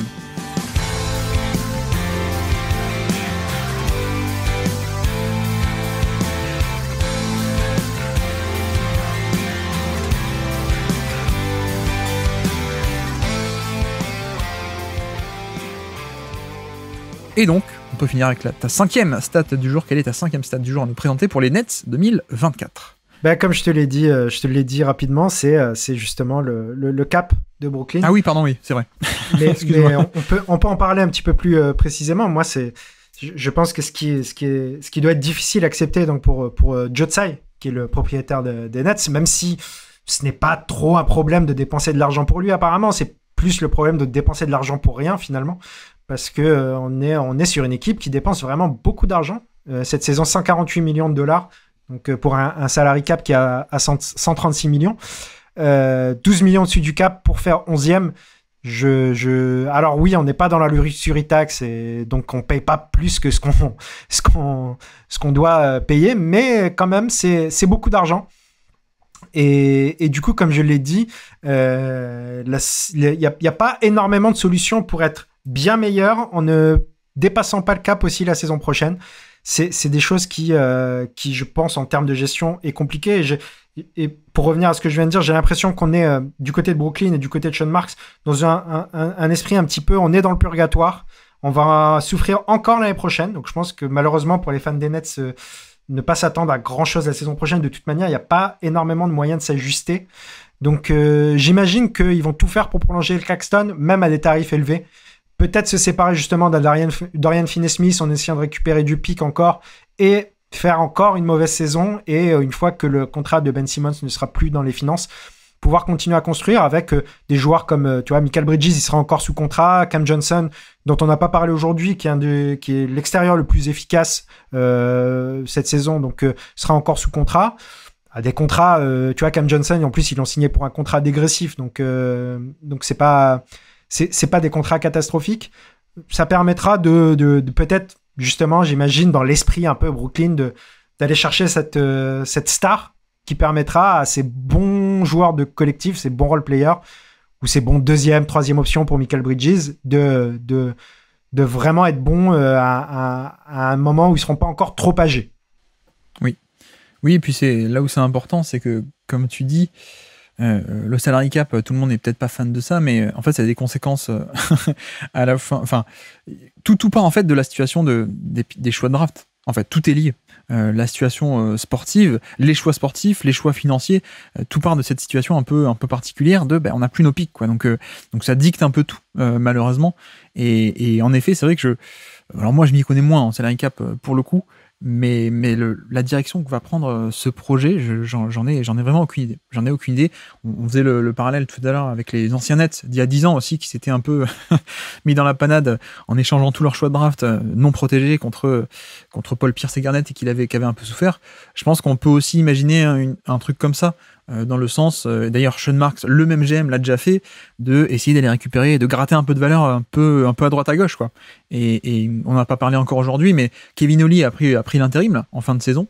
Oui. Ce qui avait aussi beaucoup aidé, et je pense que tu seras d'accord avec moi, la décennie d'avant, quand ils étaient à la même situation, c'est Kenny Atkinson, et qu'ils avaient réussi à développer à prendre un jeune coach, pour développer une certaine culture, un certain style de jeu, et ils avaient aussi passé au révélateur plein de joueurs, ils avaient testé plein de joueurs, et au final, pour arriver à ce paroxysme de quoi? C'était 2019, les playoffs là, contre les Sixers, la rivalité Jared Dudley-Ben Simmons, c'était il y a longtemps, mais non, mais on est arrivé... au fur et à mesure de toutes ces années, de 5-6 ans d'années où t'as pas d'assets majeurs, t'as pas de gros choix de draft, etc. Et pourtant, t'arrives un peu à gratter de la valeur à droite à gauche et à reconstruire un peu comme ça, pour au final, en plus, comme tu restes un gros marché, ça s'est fini par le fait que t'es Brooklyn, donc t'es à New York, donc t'es attractif.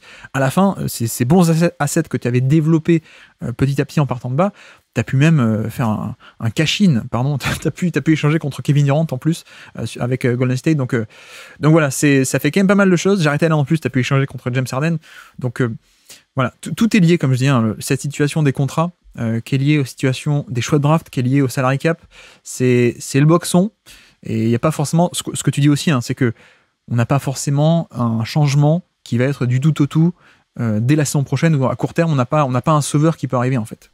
C'est ça.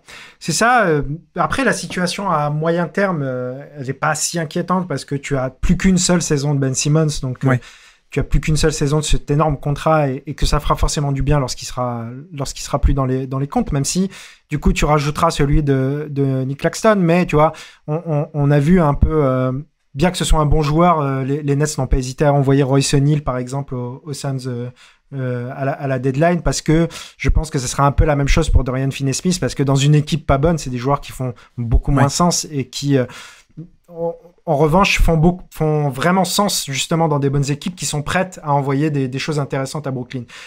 Mais t'as dit quelque chose qui est très intéressant, c'est que la dernière fois, avant de récupérer Kevin Durant, Kyrie Irving, puis James Harden, tu avais créé une certaine hype autour de toi avec la jeune équipe d'avant, avec un jeune coach intéressant. Là, ça sera peut-être un peu plus compliqué, non pas seulement parce que tu manques de talent, même si c'est un peu le cas, mais aussi parce que à l'époque, du côté de New York, les Knicks étaient beaucoup moins attirants, et qu'aujourd'hui, je pense que tu as dans la même ville et une équipe qui a aussi pas mal d'assets, en plus finalement, bien qu'elle a beaucoup bougé, ils ont encore pas mal d'assets. Donc peut-être que si une superstar a envie d'aller à New York, elle ira peut-être plus du côté de New York que du côté de Brooklyn, sachant que je pense qu'ils sont toujours à l'affût de récupérer quelqu'un à ajouter à Jalen Brunson. Donc ça rajoute de la concurrence, ça sera peut-être plus compliqué, mais ça ne veut pas dire qu'à moyen terme, comme je l'ai dit aussi, il y a les pics de Phoenix, et puis au bout d'un moment, tu retrouveras un peu tes pics, même si c'est beaucoup plus loin, c'est 2028. Donc, faudra peut-être être patient du côté de Brooklyn, mais on a vu que Sean Marks était capable de tenter des choses, en tout cas. C'était pas un GM attentiste, donc je pense qu'il tentera des choses quoi qu'il arrive. Oui, il avait réussi plein de petits bons coups. Il avait aussi joué un peu au trouble fait sur les fameuses prolongations des contrats rookies. Il venait mettre des offres pour forcer les équipes des joueurs à s'aligner sur plus que sur des plus gros salaires. C'était Otto Porter, je crois. Otto Porter, je crois qu'ils avaient tenté le coup sur... Non, je vais pas dire de bêtises. Il avait payé le prix Non, c'était Shabazz Napier qui récupère ensuite, mais c'était à cause d'eux qu'il avait eu le contrat, je crois. Je confonds aussi avec Saminki qu'il avait fait sur des Butler ou sur des Kawhi, qui avait aussi fait exprès de donner des gros contrats pour forcer les autres à s'aligner, mais je confonds Saminki et Sean Marks. mais c'est voilà, c'est une stratégie t'es obligé de faire avec les assets que t'as, donc c'est limité. Mais à court terme, en tout cas, j'attends de voir qui va être le coach l'an prochain. Oui, moi pour le coup, ça peut être la première pierre, première vague de vent frais, ça peut venir de là aussi. Tu vois, tu recrutes un top assistant. On a vu qu'il y en a plein qui ont émergé récemment. Mark Daigneault au KC, Will Hardy à Utah. Moi, j'aimerais bien, tu vois, des James Borrego par exemple, qui retrouve un poste de coach, ou voilà, un mec un peu jeune qui tactiquement a plein d'idées, qui les met en place, même si à court terme, t'as pas forcément le talent pour faire marcher les schémas, mais tu vois ce que fait Will Hardy, il a pas le talent pur, mais pourtant, il met déjà en place son système et c'est très beau à voir jouer. En plus, ça a déjà des résultats un peu offensivement. Voilà, j'aimerais bien un truc comme ça. J'aimerais bien un truc comme ça pour que, comme tu dis, la situation moyen terme, elle est pas si catastrophique que ça, et que quand le talent va pouvoir recommencer à venir d'ici 2-3 ans, t'es déjà une base solide tactique ça fait 3-4 ans qu'on fait ce système et que ça fonctionne, quoi. Donc voilà, court terme peut-être le coach, on verra ça.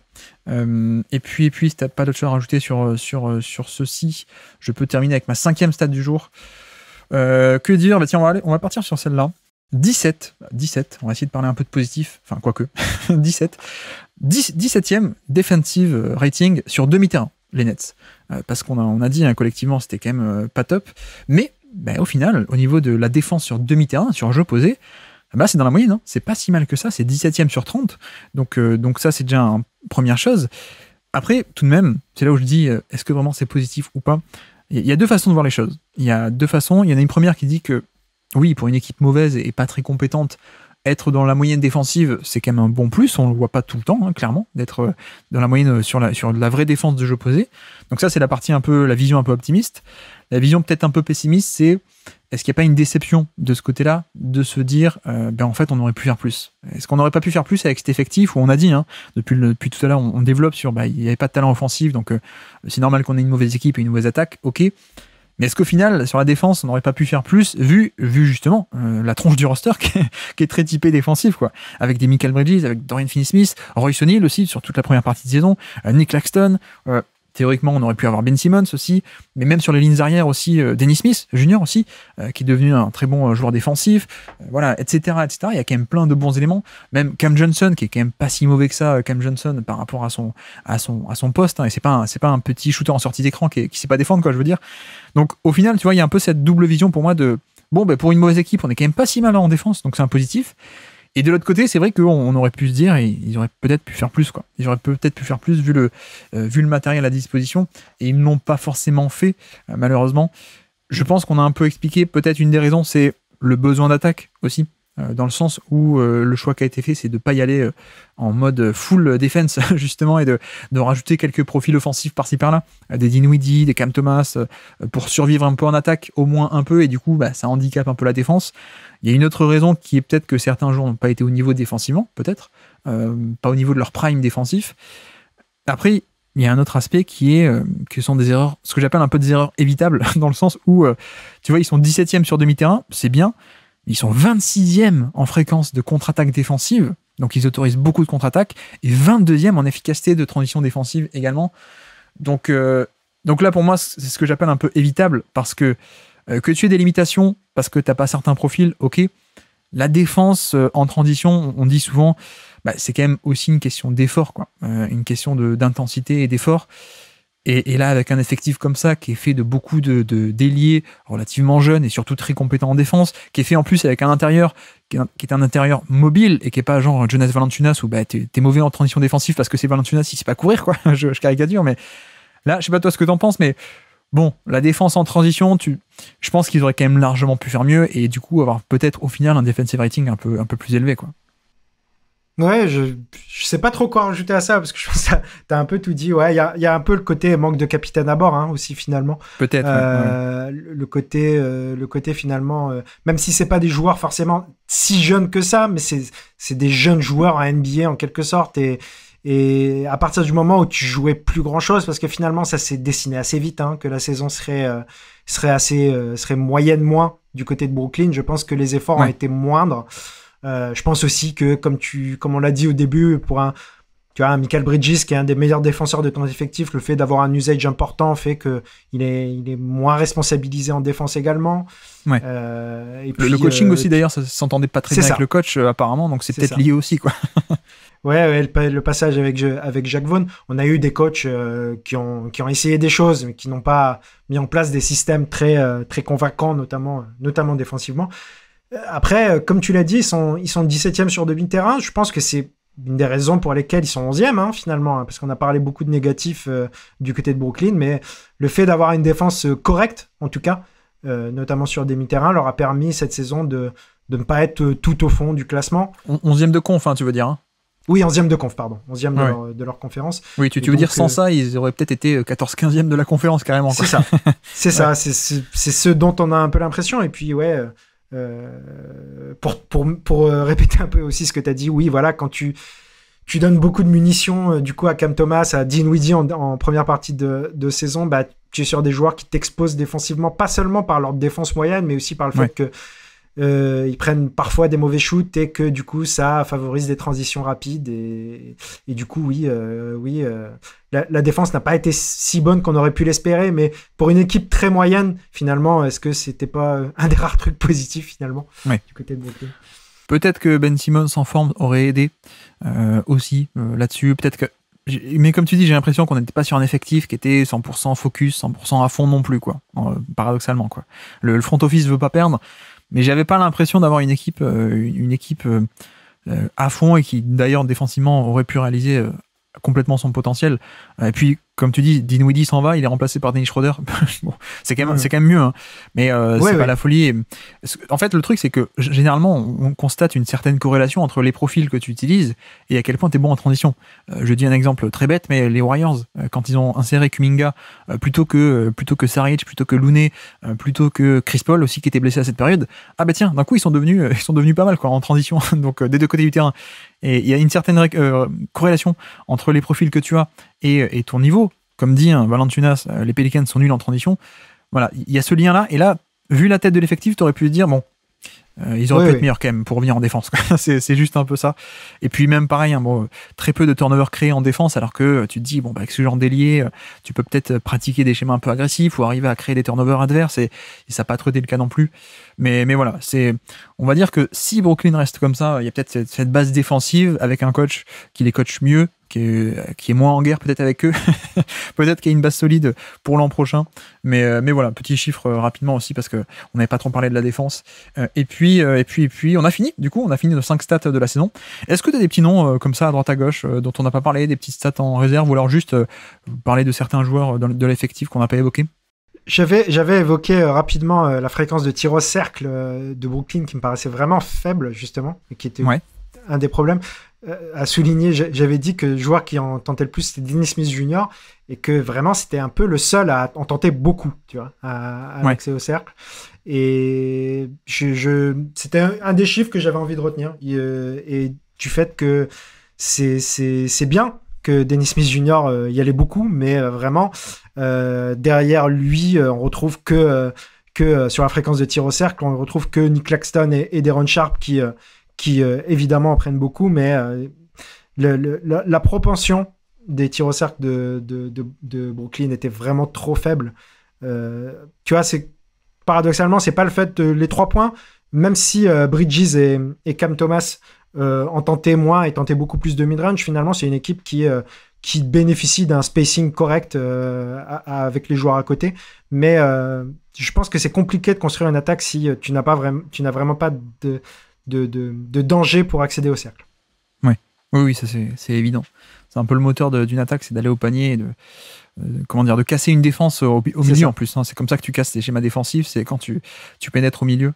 Mais oui, effectivement. Alors aussi sur Dennis Smith, moi j'avais une stat, c'était 29, c'était le pourcentage à 3 points. Et parce que pour moi, c'est un peu le point de bascule désormais de sa carrière, c'est ce qui va arriver à avoir un bon 3 points parce que c'est ce qui peut le faire passer de juste spécialiste défensif du point d'attaque à peut-être 3&D un peu plus complet, qui a un peu plus de minutes. Bon, là, il joue 19 minutes, mais parce que c'est les Nets.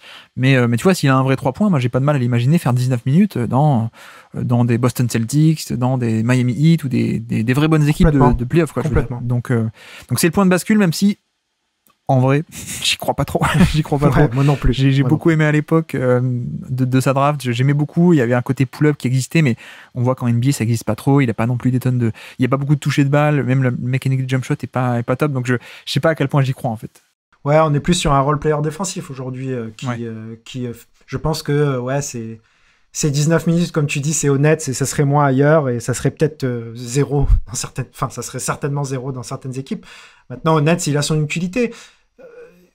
Si, tu vois, la proportion, le fait qu'il aille beaucoup au cercle, finalement, s'il arrivait à prendre un peu plus de volume à 3 points et en mettre ne serait-ce que, tu vois, à 35%, quelque chose comme ça, je sais même pas s'il serait pas titulaire aujourd'hui, honnête, ça, parce qu'il t'apporterait plus que beaucoup d'autres, même si t'apporte pas énormément de playmaking non plus. Mais aujourd'hui, oui, c'est un joueur intéressant, c'est un joueur intriguant parce qu'il a complètement changé par rapport à ce qu'il était en tout début de carrière. Mais je sais pas s'il y a un avenir de joueur important d'une bonne équipe, quoi. Bah, déjà, il s'est réinventé en défenseur, ce qui est déjà pas mal, parce qu'à un moment donné, on pensait qu'il allait disparaître de NBA, donc il a enchaîné quelques très bonnes saisons défensives, donc c'est déjà pas mal. Et puis, alors Noah Clonley, je voulais pas trop en parler, parce qu'une vingtaine de matchs... c'est récent en plus, ouais. C'est très récent, et j'arrive pas trop à saisir, mais peut-être que les fans des Nets le connaissent mieux, mais je voulais pas trop en parler en longueur parce qu'on sait pas encore ce qu'on a, justement. Lonnie Walker, un peu déçu, moi, la saison de Lonnie Walker. Pour le coup, même si je crois qu'il a eu quelques blessures en cours de saison, je crois, ou deux, trois trucs, mais voilà, il est un minutage très réduit, alors que l'an dernier, aux Lakers, il était quasiment à 24-25, quoi, 2 minutes, et là, il est tombé à 16-17. Bon, un peu déçu par ce rôle-là. On n'a pas trop parlé de Cam Johnson aussi, mais parce qu'il n'y a rien de... Ouais, c'est plutôt positif sans être extraordinaire, on va dire, avec Cam Johnson. J'avais noté qu'il shoot aussi bien que d'habitude, hein, à 3 points, mais pourtant son efficacité est plus basse, parce que je pense que comme tout le monde, il doit créer un peu plus de tirs, il n'y a pas un contexte offensif qui est idéal, qui est favorable, donc c'est son pourcentage à 2 points qui a baissé, mais on a toujours la même gâchette à 3 points, mais voilà, pas plus de choses à dire que ça, qu'on a déjà dit sur plein d'autres joueurs, comme il n'y a pas beaucoup de créateurs, il n'y a pas beaucoup une attaque propice à ça, c'est plus dur pour lui aussi, quoi. Exactement. On est d'accord. On est d'accord. Je crois qu'on a tout fait, alors on a à peu près tout dit. Oui, Trendon Watford, un de mes chouchous, mais c'est vrai. Qui n'a pas beaucoup joué. J'espère qu'il jouera un peu plus ailleurs ou au Nets, je ne sais pas. Il a été bon quand il a joué quand même. Oui, je trouve aussi. Ouais. C'est pour ça que là, il joue que 12 minutes par match cette saison. J'étais un peu déçu, alors que profil polyvalent intéressant. Mais voilà. Ok. Eh bien, ça nous fait une bonne émission avec ça. Et en tout cas, merci beaucoup, Amine, d'être passé sur le Basket Lab pour nous parler des Brooklyn Nets 2024. Merci à toi, c'était un grand plaisir. Merci à tous d'avoir suivi cet épisode, j'espère que ça vous aura plu, malgré, oui, c'est vrai que l'épisode était compliqué, là encore, enregistré au mois d'avril, pour des raisons de calendrier, mais je vous ai tout de même laissé les 2-3 conversations qu'on a pu avoir, notamment sur la free agency. Vous avez compris qu'entre-temps, Nick Claxton a signé en effet, comme on l'avait un peu prédit, en tout cas, comme Amine l'avait prédit, pour à peu près $20 millions par an. Michael Bridges aussi, vous aurez compris, a été échangé, bien entendu. Mais voilà, tout ce qui était un peu situation de Brooklyn entre est-ce qu'on fait un échange ou est-ce qu'on la garde parce qu'on n'a pas nos pics, tout ça, ça reste vrai. En l'occurrence, je pense qu'ils ont fait l'échange parce que l'offre était vraiment trop grosse. Mais voilà, c'est aussi, il y avait un peu cette tentation-là. Mais la situation des Nets, c'est tout de même à surveiller parce que la reconstruction sans leur pic ne va pas être simple. On va pas pouvoir tanker aussi facilement que ça. Bref, voici pour les Nets. Comme dit aussi, alors j'aurais aimé avoir Amine pour les Sixers, son équipe de cœur, sur la suite de la série. Mais bon, problème de calendrier notamment. Donc on embrasse Amine. Et on espère bientôt le retrouver, notamment sur le Basket Lab, d'ici les prochains mois, éventuellement. Et nous, de notre côté, on va repasser sur une équipe plutôt compétente, puisque la prochaine fois, bilan 2024 des Houston Rockets. Et donc, sur ce, je vous remercie de nous avoir écouté jusqu'au bout. Un grand merci à Amine d'être passé sur le Basket Lab. Et moi, je vous dis à très bientôt. Ciao.